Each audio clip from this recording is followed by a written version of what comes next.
Welcome back to physiology series. तो जैसा कि आपको पता होगा, अगर आप पहले से वीडियो मेरा पूरा फिजियोलॉजी सीरीज़ देखते होंगे तो सेल साइकिल और ब्लड पूरा ख़त्म होने के बाद इम्यूनिटी भी हमारा ख़त्म हो चुका था। ये सारे जो क्वेश्चन जो नए स्टूडेंट हैं उनको मैं बताना चाहती हूँ। ये सारा क्वेश्चन आप चाहे किसी भी यूनिवर्सिटी से हो, ये सारा फेवरेट यूनिवर्सिटी का क्वेश्चन है और इसका वीडियो मैं बना के अपने प्लेलिस्ट में चैनल पे अपलोड कर चुकी हूँ और कैसे यूनिवर्सिटी में लिखना है वो सब पूरा उसके साथ। तो इम्पॉर्टेंट क्वेश्चन फिजियोलॉजी की सीरीज़ में आज से जो हमारा स्टार्ट होगा वो है नर्वस सिस्टम। नर्वस सिस्टम में सबसे फर्स्ट जो कि न्यूरो ट्रांसमीटर शायद RUHS यूनिवर्सिटी के अंदर ही पूछा हुआ क्वेश्चन है, तो इसको डिस्कस करेंगे। इसके बाद जो भी नर्वस सिस्टम का हमारा प्लानिंग होगा इसी तरह से होगा। तो चलिए स्टार्ट करते हैं बिना टाइम को वेस्ट किए हुए।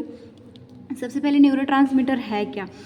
न्यूरोट्रांसमीटर डैट मीन्स न्यूरॉन में ट्रांसमिशन, न्यूरॉन के जो भी इम्पल्सेस है उसको ट्रांसमिशन में हेल्प करवाएगा। कोई भी ट्रांसमिशन जो है कोई भी जैसे मैसेज का इम्पल्स का जो ट्रांसमिशन होता है वो हमारे जो नर्वस सिस्टम का न्यूरॉन सेल है उसी के थ्रू होता है। तो उसमें कुछ केमिकल्स रिलीज होते हैं जो कि ये सब काम को करने में हेल्प करते हैं, तो वही है न्यूरोट्रांसमीटर। अगर इसका मैं ये बताना चाहूँ क्या है, तो neurotransmitter are the chemical messenger. जैसा कि मैं आपको बताई एक तरह का केमिकल मैसेंजर है। मैसेज का मतलब क्या है? एक जगह से दूसरी जगह ट्रांसफ़र ही करना मैसेज को, messenger that transmit signal from neuron to target cell. Neuron से टारगेट सेल तक सिग्नल को ट्रांसमिट करवाता है अक्रॉस द सिनेप्स। जैसे आपको पता है कि ये हमारा एक न्यूरॉन हो गया, दूसरा जो है ये दूसरा न्यूरॉन हो गया, ये प्री सिनेप्टिक का पोस्ट सिनेप्टिक, इतना तो आपको पता होगा। और इसके बीच का जो स्पेस है उसको सिनेप्स बोलते हैं। तो ये सारी चीज़ें हो गई। और ऐसा क्यों बोला जाता है? क्योंकि सिनेप्स से पहले है तो इसको प्री सिनेप्टिक बोल देते हैं और ये बाद में है तो पोस्ट सिनेप्टिक न्यूरॉन्स बोल देते हैं। हम लोग बहुत अच्छे से पढ़ेंगे आगे, इसका मैं ट्रिक भी दूंगी आपको। तो नेक्स्ट है neurotransmitter are the packed in synaptic vesicles pre synaptic side of synapse. देखिए ये क्या होता है कि न्यूरोट्रांसमीटर के बारे में बता रहा है कि ये पैक्ड होता है किसी, मतलब कि ये जो प्री सिनेप्टिक है ना, यहाँ पे बता भी रहा है प्री सिनेप्टिक जो हमारा न्यूरॉन्स है उसमें एक वेसिकल टाइप्स होता है, उसमें ये जो है वो पैक्ड होता है। टाइप्स ऑफ जो है न्यूरोट्रांसमीटर देखेंगे वो कैसे आगे रिलीज होगा वो सारा चीज़ मैं बताऊंगी आगे वीडियो में, आप देखते जाइए। फर्स्ट है एक्साइटेटरी, इनहिबिटरी और बोथ। इसको याद करने के लिए मैं आपको ट्रिक दूंगी। एक्साइटेटरी में आता है ग्लूटामेट, मोस्ट इंपॉर्टेंट, इसको आप याद रखिएगा। नेक्स्ट इसके बाद आता है एस्पार्टेट और नाइट्रिक एसिड, सबसे इसमें ज़्यादा मोस्ट इंपॉर्टेंट है ग्लूटामेट। नेक्स्ट हम लोग इनहिबिटरी की अगर बात करें तो ग्लाइसिन, गाबा, इसका फुल फॉर्म मैं बताऊंगी, सीरोटोनिन, डोपामिन। नेक्स्ट अगर मैं बात करूँ बॉथ में, मतलब कि एक्साइटेटरी और इनहिबिटरी दोनों का काम करता है, तो कौन है? एसिटाइलकोलाइन और नॉर एपिनेफ्रिन, जिसको नॉर एड्रेनालिन भी बोलते हैं, आगे हम लोग देखेंगे। ये सबसे पहले हम लोग देख लेते हैं कि एक्साइटेटरी का काम क्या है। ये सब सारा चीज़ का हम लोग इसका अलग अलग भी काम वर्क देखेंगे, क्योंकि आपको यूनिवर्सिटी में लिखना और जानना भी बेसिक नॉलेज के लिए भी ज़रूरी है। ये क्या काम करता है एक्साइटेटरी?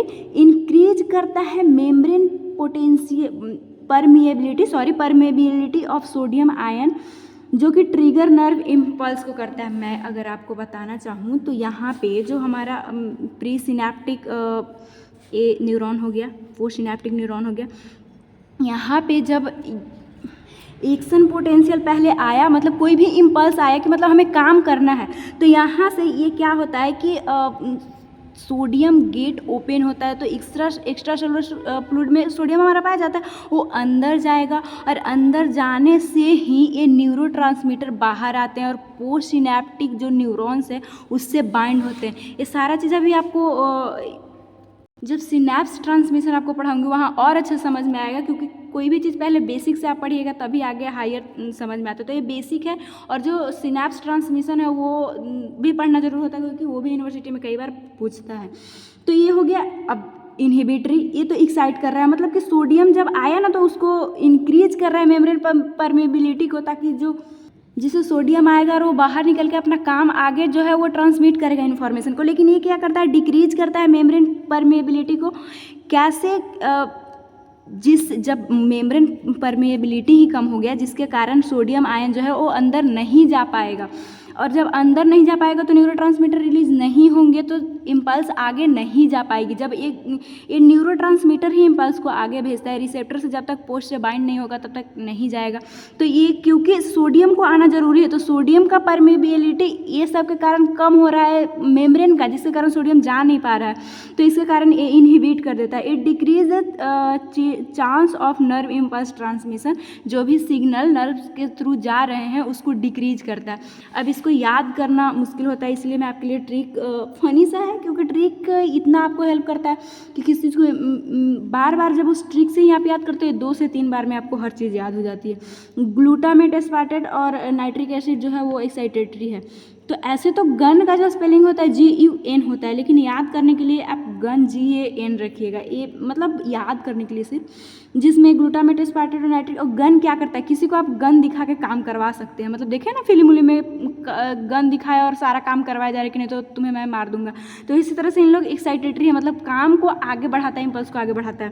इनहिबिटरी में क्या होगा, इसका मैं एग्जाम्पल आपको देती हूँ। एक मतलब सच्चे प्रेमी है, एक लड़का लड़की, मतलब जो भी आप बोलिए, तो उन लोग ने है मतलब एक दूसरे को वादा करते हैं कि जन्म जन्म साथ दूंगी, मतलब ज और साथ दूंगी, या फिर वो भी बोलता है दूंगा। तो उसमें क्या होगा, जब ऐसा कोई बोलता है, उन लोग में वाकई जो है वो रियल लव था।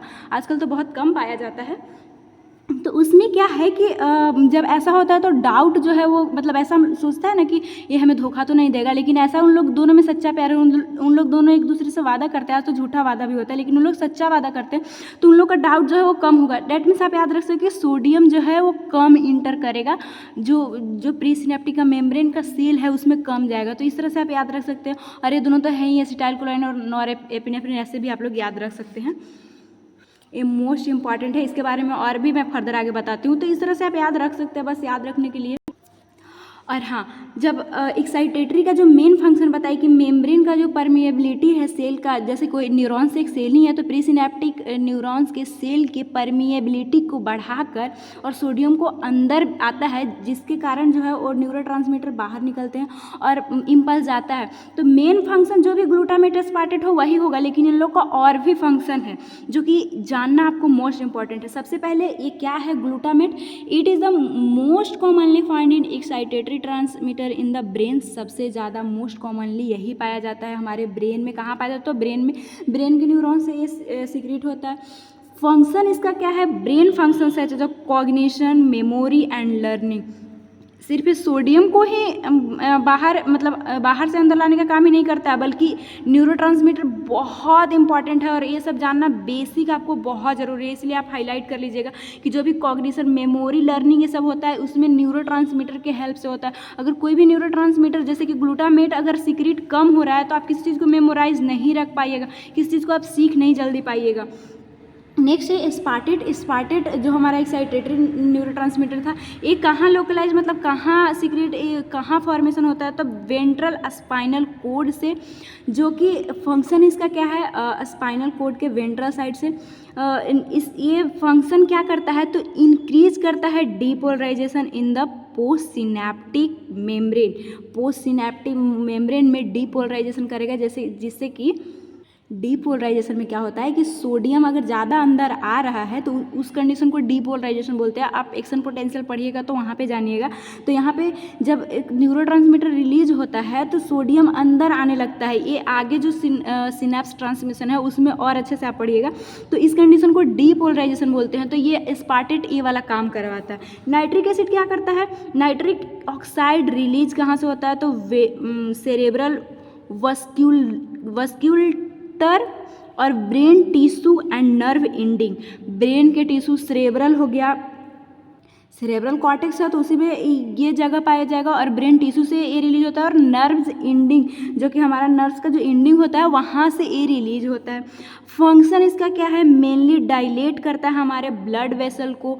अगर ब्लड वेसल डायलेट होगा तो ब्लड सप्लाई ज़्यादा होगा, और अगर और क्या काम करवाएगा, lowering blood pressure. Blood vessels ही यहाँ पे डायलेट हो रहा है, तो अब जैसे कि आपको मैं एग्जांपल के लिए अगर समझाऊँ, एक ये पाइप है, मान के चलिए एक पतला सा और एक मोटा सा पाइप अगर मैं रखूँ तो किस में ज़्यादा प्रेशर होगा? छोटे वाले चीज़ में ज़्यादा प्रेशर होगा, प्रेशर से कोई चीज़ जाएगी, और अगर डायलेट हो जाता है तो पानी जो अपना धीरे धीरे प्रेशर अब इस पे नहीं जनरेट करेगा, तो ब्लड प्रेशर लोअर करता है क्योंकि ब्लड प्रेशर को डायलेट कर रहा है, और डायलेट हो रहा है यानी ब्लड सप्लाई जो है वो ज़्यादा होगा।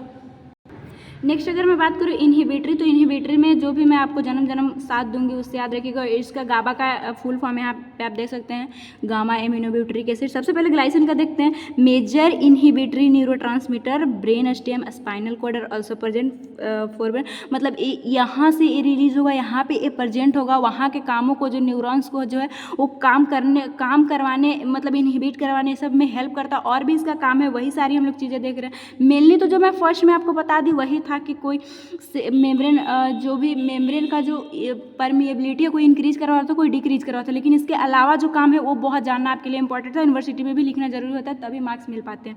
तो ये जो है वो बहुत ज़्यादा मात्रा में पाया जाता है ब्रेन स्टेम में, स्पाइनल कॉर्ड में, और फोर ब्रेन में भी पाया जाता है। फंक्शन क्या है? मेनली कंट्रीब्यूट करता है सेलुलर ग्रोथ एंड हेल्थ में इसका कंट्रीब्यूशन है। ग्लाइसिन जो है ये मतलब सेल ग्रोथ में हेल्प करता है। गाबा का काम क्या है? जिसका गामा एमिनोब्यूटरिक एसिड होता है, present in high concentration central nervous system, वहाँ पे प्रेजेंट होगा। क्या काम करता है? Prevent brain from becoming over excited. ये तो बहुत इंपॉर्टेंट है हमारा ब्रेन के लिए। ये इनहिबिट कर रहा है, तो इनहिबिट क्यों कर रहा है? क्या ज़रूरत पड़ा? मतलब आपका ब्रेन ओवर एक्साइटेड ना हो। अगर आपका ब्रेन ओवर एक्साइटेड है तो जहाँ हंसना है आप वहाँ रोने लगेंगे, या फिर हाइपर हंस रहे हैं तो हंसते ही रहेंगे, तो वो इनहिबिट भी करवाना ज़रूरी होता है, जो कि एक गाबा जो है वो करवाता है। सीरोटोनिन, ये भी इम्पॉर्टेंट है। सीरोटोनिन का नाम आप बहुत बार सुने होंगे।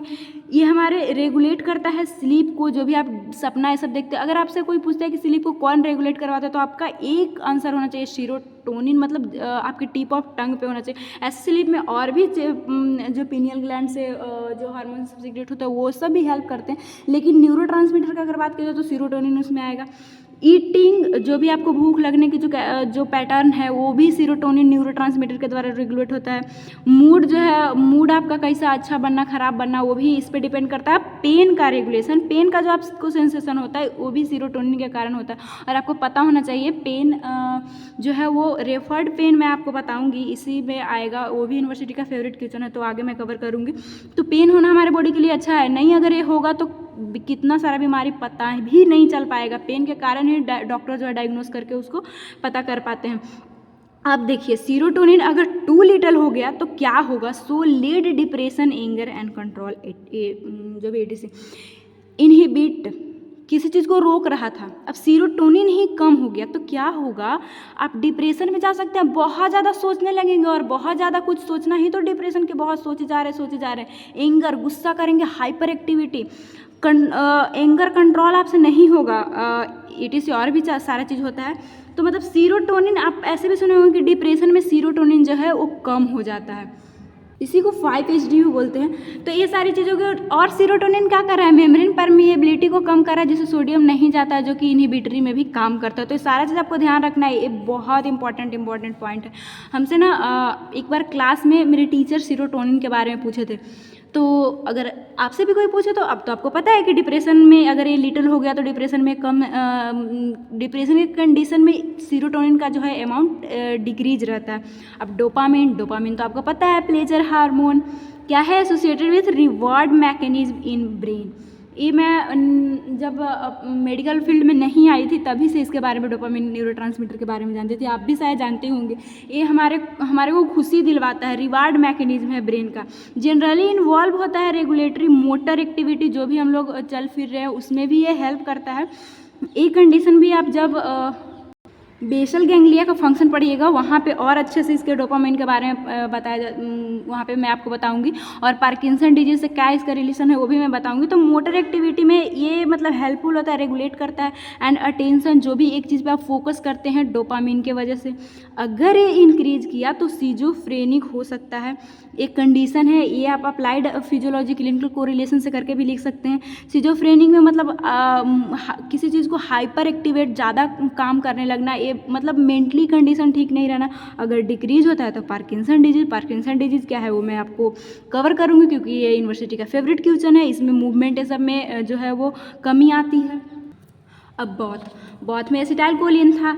सबसे फर्स्ट जो न्यूरोट्रांसमीटर डिस्कवर हुआ था वो है ACH। अगर आप मसल कॉन्ट्रैक्शन पढ़ते हैं, जो कि मतलब आपको पढ़ना है बहुत, ये कॉलेज में भी इससे मसल जो भी कॉन्ट्रैक्शन है पूछता है, और वहाँ पे ACH ही रिलीज होता है, तो जिसका फुल फॉर्म होता है एसिटाइलकोलिन। ये आप याद रख लीजिएगा। जो कि फर्स्ट टाइम डिस्कवर हुआ था, यही न्यूरोट्रांसमीटर है जो फर्स्ट टाइम डिस्कवर हुआ था। रिस्पॉन्सिबल किसके लिए है? स्टिमुलेशन ऑफ मसल, तभी कॉन्ट्रैक्शन करवाता है, including the muscle of the gastrointestinal में जो भी मसल है उसकी कॉन्ट्रैक्शन में और भी ज़्यादा हेल्पफुल एंड मतलब मोस्ट इंपॉर्टेंट उसके लिए काम करता है। और भी जो भी मसल है उसके लिए भी करेगा, लेकिन ज़्यादातर गैस्ट्रो में हाईलाइटेड है। Use the autonomic nervous system such as the smooth muscle heart as an inhibitory neurotransmitter। जैसा कि अगर आपको ये कन्फ्यूजन होगा ही कि ये दोनों है, दैट मीन्स एक्साइटेड भी कर रहा है, इनहिबिट भी कर रहा है। तो एक्साइटेड तो मसल कॉन्ट्रैक्शन को करके कर रहा है कि मतलब कोई भी इम्पल्स को पहुंचा रहा है, लेकिन मतलब सोडियम अंदर आ रहा है, और इसी के कारण जो है एक्साइटेड में हम लोग देखे थे। लेकिन इनहिबिट कहाँ करवाता है? ऑटोनॉमिक नर्वस सिस्टम, जिसमें सिंपैथेटिक और पैरासिम्पैथेटिक होता है। सिंपैथेटिक में जो कि आपका फाइट एंड फ्लाइट रिस्पॉन्स करता है, लेकिन पैरासिम्पैथेटिक जो कि रिलैक्सेशन कंडीशन में लाता है। तो रिलैक्सेशन कंडीशन इनहिबिटरी में जाएगा, जो कि एसिटाइलकोलिन हेल्प करता है। रिलेटेड अल्जाइमर डिजीज़, ये भी एक ब्रेन का डिजीज है जिसमें सेंट्रल नर्वस सिस्टम अच्छे से काम नहीं कर पाना इस कंडीशन में होता है। और ये अगर एसिटाइलकोलिन का ज़्यादा कम होने के कारण अल्जाइमर डिजीज होता है। इसमें एक्चुअली ना मेमोराइजेशन पावर जो है वो कमता है।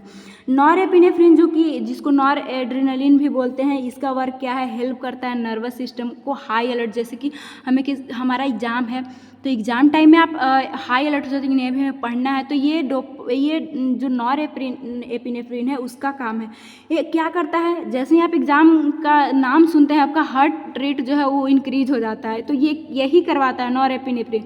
एंड आवर ब्लड प्रेशर भी इंक्रीज होता है उस टाइम की अब तो हमारा एग्ज़ाम हो गया, क्या होगा, इतना पढ़ना है, वैसे पढ़ना है, मैं तो कुछ नहीं पढ़ी हूँ, ये सारा चीज़ होता है। मेरे साथ भी होता है, आप लोग के साथ भी होता होगा। तो ये नॉरएपिनेफ्रिन ट्रांसमीटर के कारण होता है।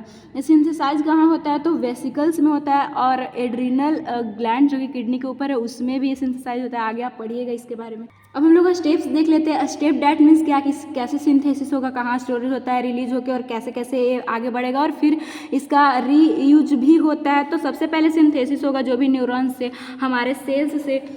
जैसे कि आपको मैं अगर समझाना चाहूँ तो किसी सेल से जो है वो किसी सेल्स से इसका फॉर्मेशन हुआ। नेक्स्ट इसका बोलता है कि स्टोरेज हुआ, तो प्री सिनेप्टिक नोब में यहाँ आके जो है वो स्टोरेज होगा। नेक्स्ट क्या होगा? ये फिर रिलीज होगा, जैसे ही कैल्शियम अंदर आया तो इसको रिलीज करवाएगा। रिलीज क्या होगा? तो फिर जो पोस्ट सिनेप्टिक हमारा न्यूरॉन है वहाँ पे जाके जो रिसेप्टर है उससे बाइंड होगा। जब बाइंड हो जाता है, इसका काम बाइंड करवाना है, जिसके कारण सोडियम अब अंदर आ जाएगा। एक्शन पोटेंशियल में आप पढ़िएगा तो इसके बारे में जानिएगा। तब इसका इनएक्टिवेशन होता है। अब अपना काम करवा दिया तो इनएक्टिवेशन इसका हो जाएगा। इनएक्टिवेशन का मतलब क्या होता है आप उसको जानिए। The neurotransmitter is degraded either being broken, कुछ एंजाइम के द्वारा जो है इसको डिग्रेड मतलब ब्रेक कर दिया जाता है। काहे?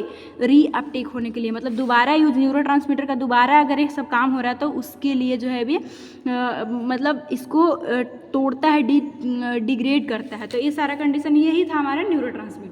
तो ये रहा हमारा नोट्स। जिस तरह से मैं आपको बताया यूनिवर्सिटी में आपके लिए सफिशिएंट नोट्स है कि क्या एक्साइटेटरी था, क्या इनहिबिटरी था। सबसे पहले न्यूरोट्रांसमीटर क्या था? तो केमिकल मैसेंजर था जो कि इम्पल्स को ट्रांसमिट करने में हेल्प करता है। और भी हमारे जो भी हेल्प करता है, जैसा भी हेल्प करता है, अलग अलग का सबका मैं बता दी हूँ, ना कि यूनिवर्सिटी के पॉइंट ऑफ व्यू से। आपके मतलब पूरा पढ़ाई टाइम भी ये सब इंपॉर्टेंट रहेगा, आप इसको नोट जरूर कर लीजिएगा, क्योंकि नॉर्मली वाइवा ये सब में भी ये सब पूछ सकते हैं। जो भी बहुत ही एसिटाइलकोलिन था और नॉरएपिनेफ्रिन, एड्रेनलिन। और कैसे ये प्रोसेसिंग करता है कि पहले सिंथेसिस हुआ, स्टोरेज हुआ, रिलीज हुआ, बाइंड किया, फिर इन एक्टिवेशन हुआ रीयूज के लिए।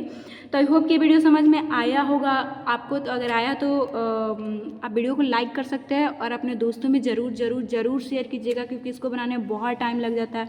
आपके लिए सफिशिएंट नोट्स प्रोवाइड करना, कौन सा इंपॉर्टेंट कैसे यूनिवर्सिटी में पूछता है, ये सब सारा करना। तो अगर ये वीडियो समझ में आया हो तो चैनल को सब्सक्राइब करके आप मेरे चैनल के प्लेलिस्ट में जाके वहाँ पे और भी जो भी सारे वीडियो है देख सकते हो। तो थैंक्स फॉर वॉचिंग, मिलेंगे नेक्स्ट वीडियो में।